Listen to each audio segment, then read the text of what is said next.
Bienvenue sur Agora. Aujourd'hui, nous allons entreprendre un voyage passionnant à la découverte d'un des phénomènes naturels les plus fascinants de notre planète. Niché sous le sol du magnifique parc national de Yellowstone, se trouve un volcan gigantesque, une merveille de la nature qui émerveille et intrigue les scientifiques du monde entier. Alors, attachez vos ceintures et préparez-vous à plonger dans les profondeurs de la Terre pour explorer le mystérieux volcan de Yellowstone. C'est parti! Le parc de Yellowstone.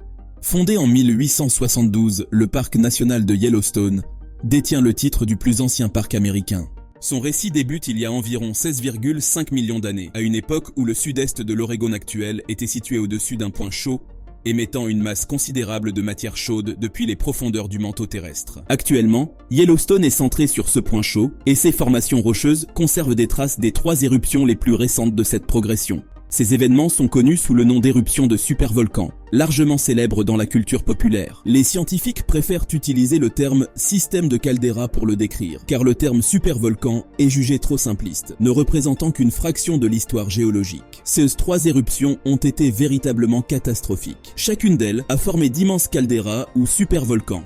Les géologues utilisent ces caldeiras comme des indices pour reconstituer l'histoire volcanique de la région. En examinant les dépôts de cendres et d'autres types de roches, il est établi que les 3 éruptions ayant ainsi donné naissance aux caldeiras de Yellowstone ont eu lieu respectivement il y a environ 2,1 millions, 1,3 million et 631 000 ans. La première de ces éruptions a été la plus dévastatrice. La dernière a créé la caldeira actuelle de Yellowstone, une étendue mesurant 30 km sur 45, dont des parties sont encore visibles dans le parc de nos jours.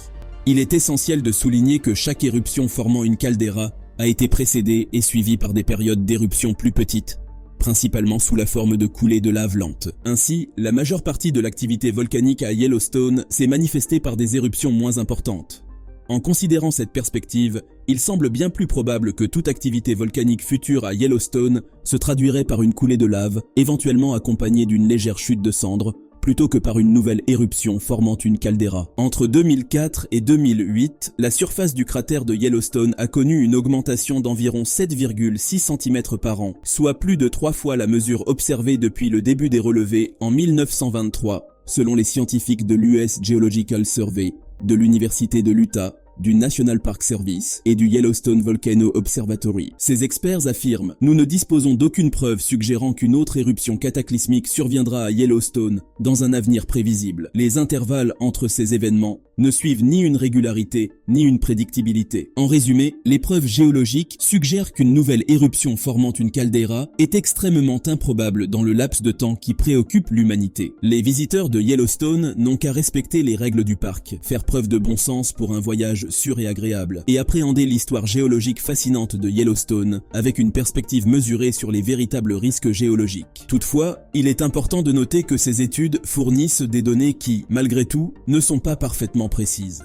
En d'autres termes, des événements imprévisibles peuvent également survenir à tout moment, car c'est la nature des phénomènes naturels. Le volcan de Yellowstone, en plus d'être situé dans un parc protégé, offre d'autres attractions remarquables. Sa présence a favorisé la formation d'un nombre considérable de geysers, ainsi que des sources chaudes parmi les plus surprenantes et extraordinaires au monde. Outre ces points forts qui attirent constamment visiteurs et touristes, d'autres attractions telles que les fosses à boue, les terrasses en travertin, les fumerolles, entre autres, complètent le paysage. Tout cela est rendu possible grâce aux propriétés hydrothermales particulières résultant de l'activité volcanique constante du volcan de Yellowstone et à la composition géologique caractéristique du parc, situé au cœur d'un vaste ensemble montagneux. Outre les éléments mentionnés précédemment, Yellowstone abrite une faune remarquable comprenant des ours bruns et noirs, des bisons, des mouflons, des loups, des élans, des pumas, des orignaux et une grande variété d'oiseaux, dont le pigargue à tête blanche. En gros, il existe 5 types de caractéristiques hydrothermales à Yellowstone: les geysers, les sources chaudes, les marmites de boue, les fumerolles et les terrasses de travertin. Les sources chaudes sont les caractéristiques hydrothermales les plus répandues à Yellowstone. Elles sont essentiellement les jacuzzis naturels de la région, mais réservées aux organismes capables de supporter des températures très élevées.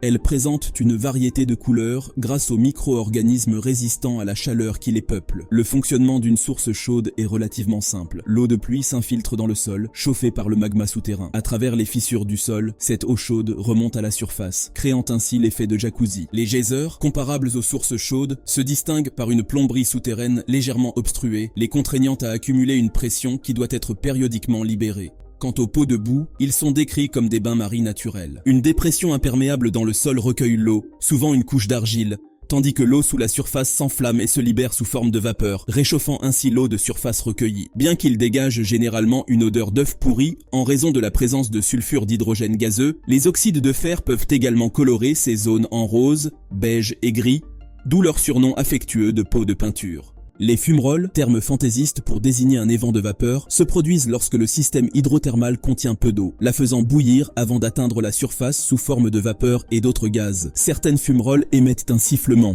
similaire à une bouilloire sur le feu. En outre, et si le supervolcan, ou la caldeira actuelle de Yellowstone, entrait en éruption? Le volcan de Yellowstone, un géant endormi. Comme il a été souligné un peu plus haut, la région du parc national de Yellowstone a été le théâtre de 3 éruptions massives au cours de l'histoire de la Terre. La plus importante de ces éruptions formant une caldeira a eu lieu il y a environ 2,1 millions d'années, expulsant 2450 km3 de matériaux et conférant au site le statut de supervolcan. Ainsi, si une nouvelle éruption devait survenir aujourd'hui, quelles seraient les conséquences? En effet, en cas d'éruption du supervolcan de Yellowstone, la chaleur provenant des profondeurs de la Terre ferait fondre la roche en fusion juste sous la surface du sol. Cela générerait un mélange de magma, de roches, de vapeur, de dioxyde de carbone et d'autres gaz. Au fil du temps, l'accumulation de ce mélange, s'accentuant sur des millénaires, exercerait une pression suffisante pour soulever le sol en un dôme, créant des fissures le long des bords. Lorsque cette pression serait libérée à travers les fissures, les gaz dissous exploseraient, propulsant rapidement le magma à travers le parc. Une telle éruption ne se limiterait pas à des coulées de lave dangereuses. On pourrait redouter une perte immédiate de vie, atteignant jusqu'à 90 000 personnes, et la dispersion d'une couche de cendres fondue sur une distance, allant jusqu'à environ 1609 km du parc. Les opérations de secours seraient probablement entravées, les cendres bloquant toutes les voies d'accès au sol, et la dispersion des cendres et des gaz dans l'atmosphère perturberait la plupart des déplacements aériens, tout comme lors de l'éruption d'un volcan beaucoup plus petit en Islande en 2010. Les gaz sulfuriques libérés par le volcan se mélangeraient à la vapeur d'eau atmosphérique, créant une brume de gaz qui, au-delà d'atténuer la lumière du soleil, entraînerait également un refroidissement des températures. La baisse des températures aurait des répercussions négatives sur notre approvisionnement alimentaire, mettant en péril les cultures et perturbant la chaîne alimentaire, laissant ceux situés en bas de l'échelle avec peu de nourriture. Certains climatologues estiment que cela s'est produit en 535 de notre ère après l'éruption d'un supervolcan à Java. Heureusement, une éruption de cette ampleur semble peu probable de notre vivant. La dernière éruption de Yellowstone remonte à environ 640 000 ans, et l'United States Geological Survey affirme que la probabilité qu'elle se reproduise est d'environ 0,00014% chaque année. Et voilà, c'est la fin de notre voyage à la découverte du volcan sous le sol du parc national de Yellowstone.